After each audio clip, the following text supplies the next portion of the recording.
It's no secret that Germany carried horrendous atrocities during World War II, many of which sound more like science fiction than reality. Most of these have to do with their twisted racial policies. To cleanse Germany of racially inferior people, the Nazis sent millions of people to die in death camps. But there was another side of these racial policies that is not often talked about. You see, to create his master race of superior beings, Hitler also needed to increase the number of pure-blooded babies. Just like plants in a nursery, Hitler wanted to breed Germans based on the qualities that he thought were most desirable. The result was the Nazi breeding program, known as Lebensborn, a secret government program that involved infanticide, selective breeding, and the kidnapping of hundreds of children from Nazi-occupied countries. Although the program ended when the Nazis lost the war, its consequences continue to be felt today. Heinrich Himmler's Aryan dream. The Lebensborn program can be traced back to Reichsfuhrer Heinrich Himmler, the head of the feared SS. This elite group of hardened, loyal Nazis was taught to use extreme violence and show no emotion. These men saw themselves as part of a racially superior group of people known as the Aryan race. This fictional Aryan race was supposed to be both genetically more advanced than non-Aryans and responsible for much of civilization's most outstanding achievements. Himmler wanted the whole German population to possess the same supposedly superior traits that his SS soldiers had. But he faced a problem. Germany's birth rate has been falling ever since World War I. While Himmler could purify the German bloodline by exterminating anyone who he deemed subhuman, he needed a way to increase the amount of so-called pure-blooded Germans as well. The Lebensborn program was part of Himmler's solution. It targeted what he saw as one of the main obstacles to childbirth in Germany: German society's strict Christian bourgeois morality, particularly its discrimination against unmarried pregnant women. You see, in Nazi Germany, there was a stigma attached to having illegitimate children. Up to 800,000 mothers had abortions every year in order to avoid suffering the humiliation of raising a child out of wedlock. Himmler saw this as a massive waste of potential high-quality German citizens and wanted to do something about it. He didn't think German society was ready to embrace a more open sexual culture, so instead, he created a pilot program to encourage women to sleep with his SS men. This was the program known as Lebensborn. Life in a Lebensborn facility. Over the years, the Lebensborn program has been painted as a network of stud farms in which beautiful Nordic and Germanic women were used to sire babies with Himmler's SS. These stories are often exaggerated, but there is at least a grain of truth to them. And when you combine that with the later kidnappings and forced Germanization of children in Eastern Europe, a very dark picture emerges of Himmler's overall racial strategy. To explain what Lebensborn was and was not, let's start with its stated mission: to support racially and genetically valuable families with many children. Specifically, its two fundamental functions were to provide economic support to large German families and to provide a safe and discreet place for women to bear children for the Führer. In other words, it was supposed to be a welfare program that looked after women in maternity wards. But Himmler's obsession with the Third Reich's purity soon led the program to take on more sinister dimensions.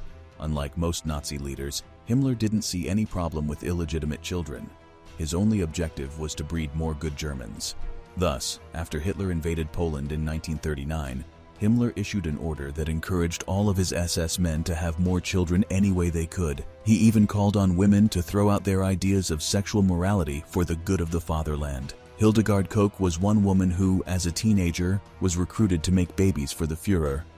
She was taken to an elegant home in Bavaria, where she and a small group of women were supposed to do their duty for Hitler's Third Reich. That duty, of course, was sleeping with SS officers and eventually having a baby. The identities of the women and the SS officers were kept a secret during the process. They spent about a week socializing with one another, watching films, and playing games. Hildegard remembers that week fondly. Servants waited on her, the food was delicious, and the men were handsome and strong. At the end of the week, the women were supposed to choose a partner, preferably someone who shared the same eye and hair color. As she describes it, "When we had made our choice, we had to wait until the 10th day after the beginning of the last period, when we were again medically examined and given permission to receive the SS men in our rooms at night. After the 3 nights together, the officer who slept with Hildegard then went off to other girls' rooms to continue his sexual duty. This is one of the only accounts we have of these arranged encounters, But there is no doubt that SS officers were encouraged to sleep with women of good stock, especially in occupied Nordic countries, which Himmler prized for their pure bloodlines. Lebensborn facilities opened in Norway, Denmark, the Netherlands, and Belgium. In these occupied countries, a woman who slept with a German could be considered a traitor, so some women had little choice but to turn to one of the several Lebensborn facilities to give birth. In other cases, women had no choice at all. In France, Himmler ordered women impregnated by Germans to be taken to Lebensborn maternity wards against their will. With casualties increasing as the war progressed, Himmler did everything he could to bolster the declining German population. But as much as he encouraged his men to have more children, there was still a deficit. He decided he needed to take more drastic measures. Unfortunately for children in Eastern Europe, those measures included kidnapping. The Germanization of Eastern Europe. It's been estimated that as many as 200,000 children were kidnapped in Nazi-occupied Eastern Europe during the war. Josef Sova was 9 years old when German soldiers killed his parents and took him and his sister away. Joseph's parents had been hiding a group of 7 Jews in the makeshift bunker located on their farm. When German soldiers arrived early one morning, they first knocked on the front door. When no one answered, they started smashing windows. The Sawa family, frightened, came out of the house, still wearing nothing but their bedclothes. The Germans demanded that they hand over the Jews. When they didn't find any, they started beating up Joseph's parents using anything they could find, including rifles, hoses, and pitchforks. They then killed his parents, burned the buildings, and took the children to Germany. These violent kidnappings were repeated throughout Eastern Europe throughout the war. To Himmler, it was a waste to let good stock remain outside of Germany, and he saw it as his duty to abduct any children that could contribute to the German population. Children were taken not only from families but from orphanages as well. Himmler's men traveled to orphanages picking out the best candidates for Germanization. Children with blue eyes, blonde hair, and white skin were highly prized, but doctors looked at other features, such as whether a girl had childbearing hips. If a child was deemed inadequate, they could be sent to die in a special children's camp in the Lodz ghetto, or a concentration camp where they could either be gassed or experimented on. If a child did make it to a Lebensborn facility, they would be taken care of as best they could, but a staff shortage often meant conditions were poor. They would eventually be adopted by foster families and raised as Germans. But between the trauma of being kidnapped and the socially inadequate environment of the Lebensborn homes, these children often never fully recovered from their ordeals. In fact, for many Lebensborn children, the actual war didn't start until after Germany surrendered. The dark legacy of Lebensborn. After the war, children whose parents had been German were often cruelly persecuted.